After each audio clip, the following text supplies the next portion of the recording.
So, my mother's a pediatrician, and when I was young, she'd tell the craziest stories that combined science with her overactive imagination.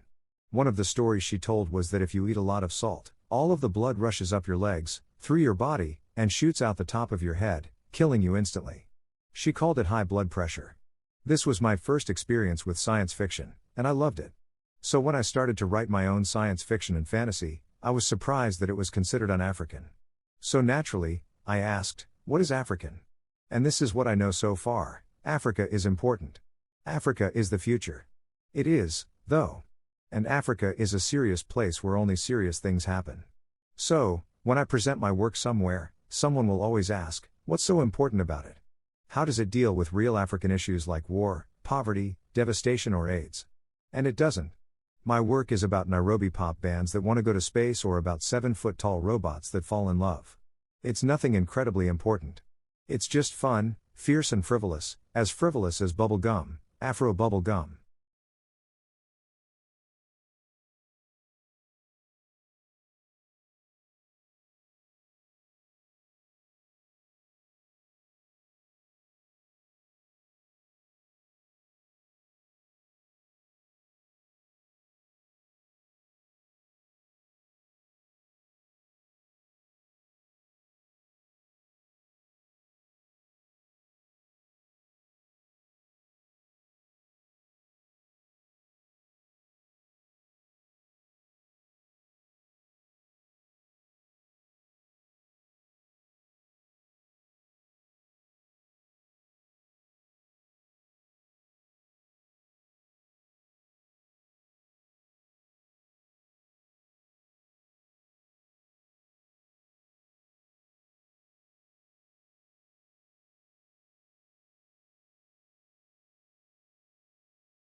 When you get to a party, do you head for people your own age?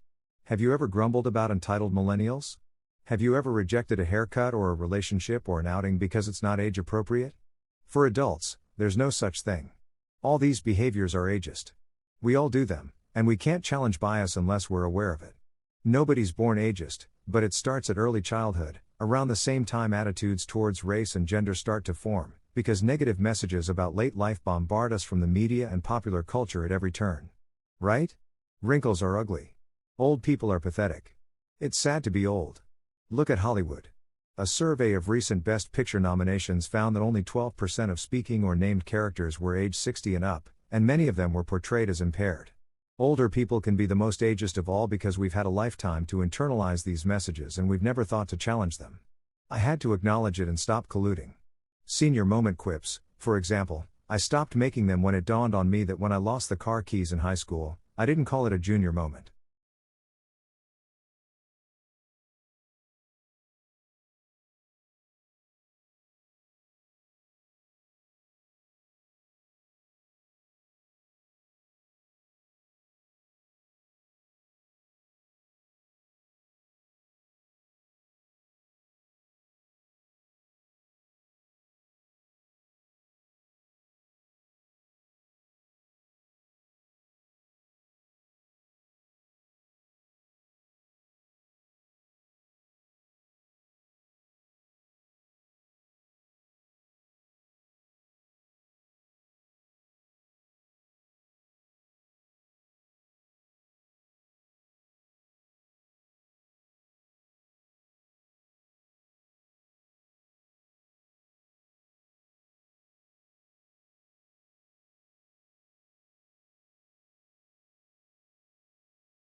The earliest writers on politics, and I'm thinking of Plato and Aristotle here, felt free to draw insights from all areas of human knowledge, unlike modern academic writers who tend to put things into smaller and smaller compartments, or focus more closely on one area of inquiry. For example, Plato would examine a whole political system and the philosophy that underlies it, whereas modern writers on politics might concentrate on one particular institution in that system, the House of Lords in England, or on voting patterns within a country. With this focus, the bigger questions that the ancients dealt with, what is the best form of government? Or what is justice? Tend to get left behind. Many writers on politics these days are university-based and so have to have specialized interests, and while they may make new and interesting discoveries in their special field, it is at the loss of a broader perspective, not to mention the loss of a general audience or readership. In the 19th century, there were still writers who used the same freedom of inquiry as the ancients, and are all the more readable and relevant because of it.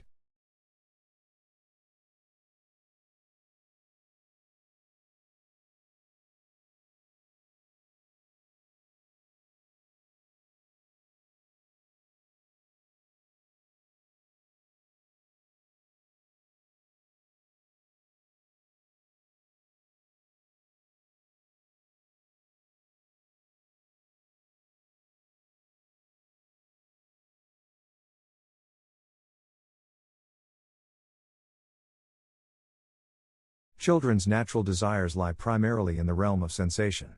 New things to look at or new sounds to hear, especially when they involve the spectacle of action of a violent sort, will always divert the attention from abstract conceptions of objects verbally taken in. The grimace that one student makes, the spitballs that another is ready to throw, the dog fighting in the street, or the ringing of distant fire engine, these are the rivals with which the powers of the teacher to be interesting have to cope incessantly.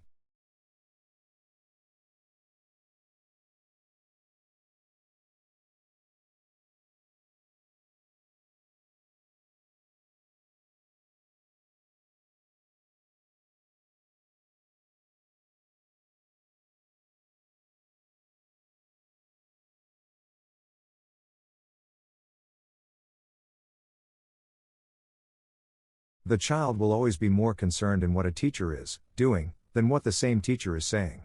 The children are relaxed and attentive during experiments, or when the teacher is drawing on the blackboard.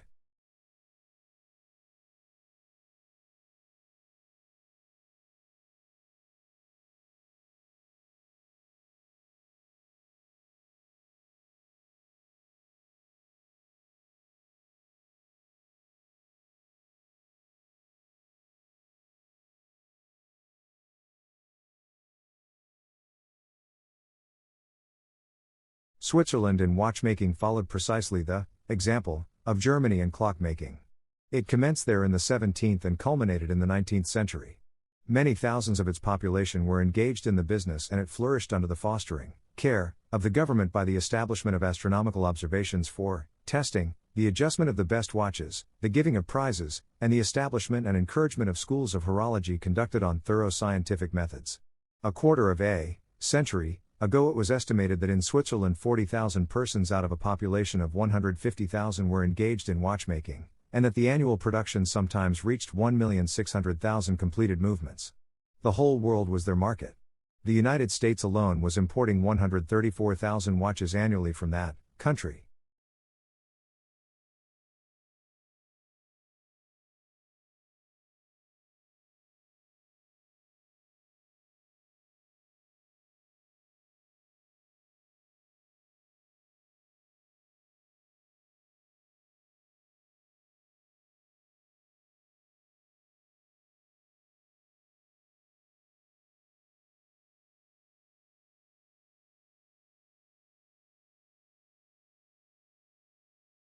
Pancake ice is an intermediate step between an open water configuration and a totally frozen body of water. We know that a combination of very cold temperatures and waves is necessary to make the pancakes form in the first place.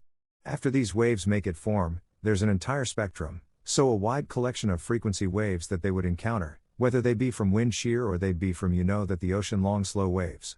The easiest way to study it is to look at each individual range of frequencies one after another. Sort of gain a wider perspective on how the pancake ice interacts with waves.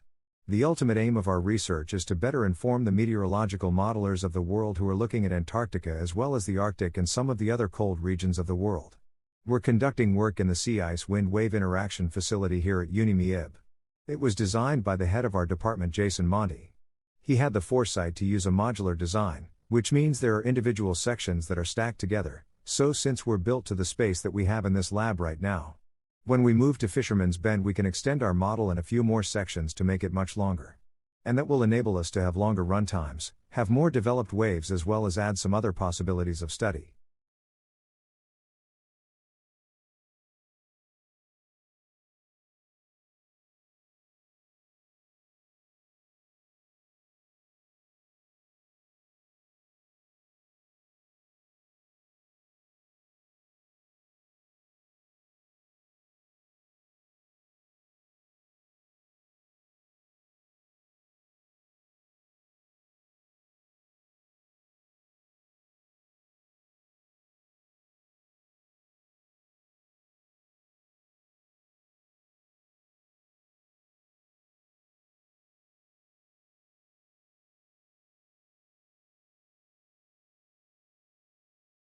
Pancake ice is an intermediate step between an open water configuration and a totally frozen body of water.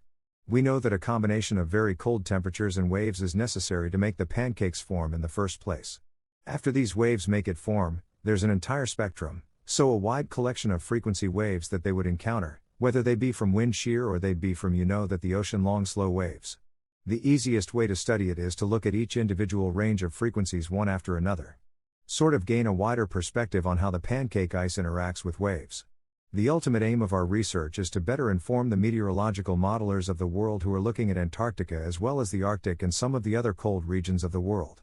We're conducting work in the sea ice wind-wave interaction facility here at insigniaove. It was designed by the head of our department, Jason Monti. He had the foresight to use a modular design, which means there are individual sections that are stacked together, so since we're built to the space that we have in this lab right now.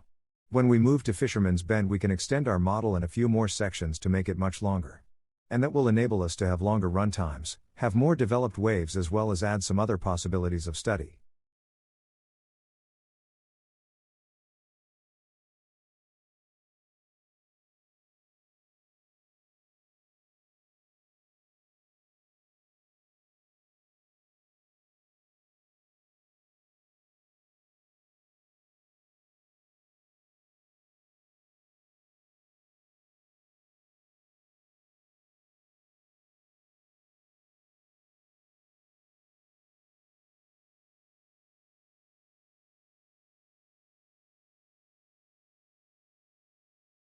But scientists have found that there might be a way to boost the part of the learning process that happens during sleep.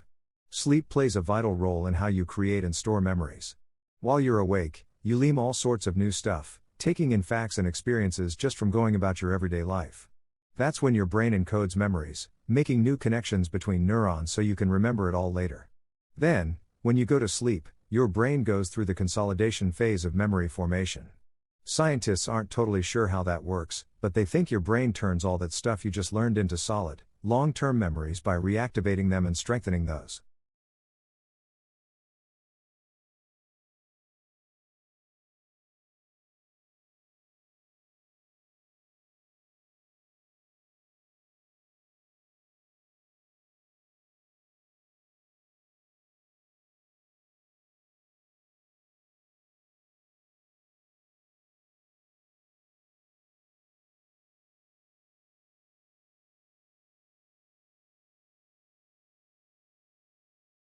This week, we explore music through the eyes of two married couples. One of them produces recordings of traditional Hawaiian music. The other husband and wife combine music with poetry from their Irish and Sri Lankan Tamil ancestries. And, later in our program, we learn how an American composer created an online choir of more than 2,000 singers from all over the world. Lori and Jake Rohrer live near the small town of Haiku on the Hawaiian island of Maui. They have a recording studio in their home. They are helping to support the music of artists who they say are extremely talented yet largely unknown. Lori discovered Hawaiian music at the age of 8. She came from a military family stationed at Pearl Harbor on the island of Oahu.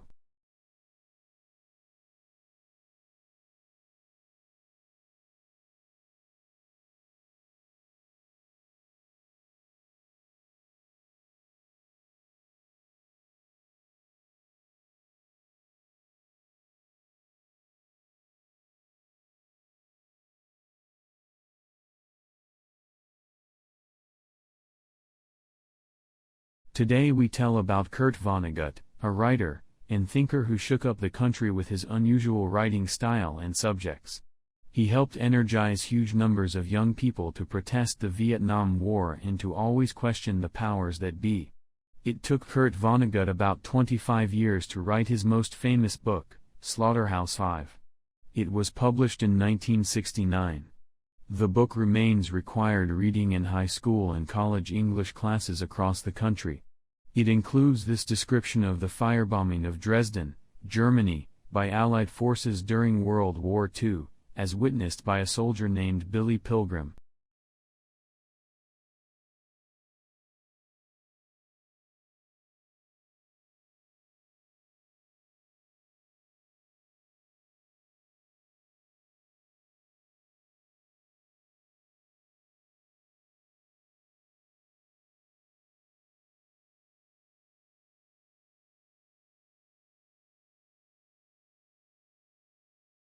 Today, we tell about writer Zora Neale Hurston. She was one of the most recognized black women writers. She wrote 7 books and more than 100 short stories, plays, and articles for magazines. Zora Neale Hurston was born in 1891 in Nottesluga, Alabama. A short time later, her family moved to Edenville, a small town in central Florida. All of the people of Edenville were African American. The town shaped Hurston's life and her writing. As a child, she would listen closely to the stories told by the adults in the town. Several of her books take place in communities very similar to Edenville. The people she wrote about in her books are very similar to people she knew there.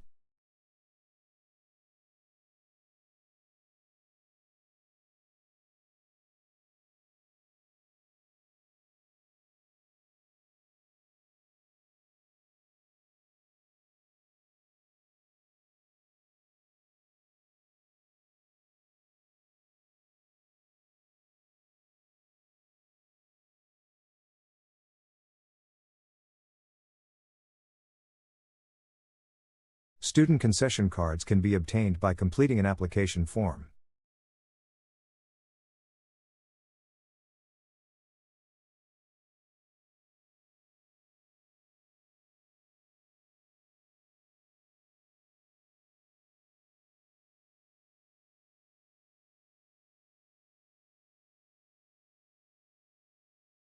Students were instructed to submit their assignments by Friday.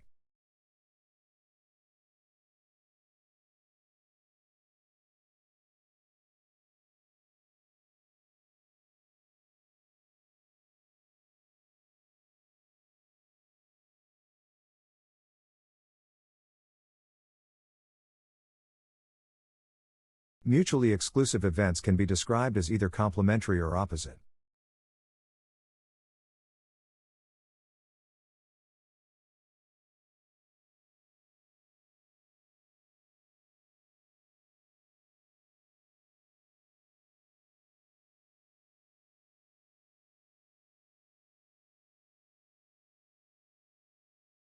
There are many branches of medical studies.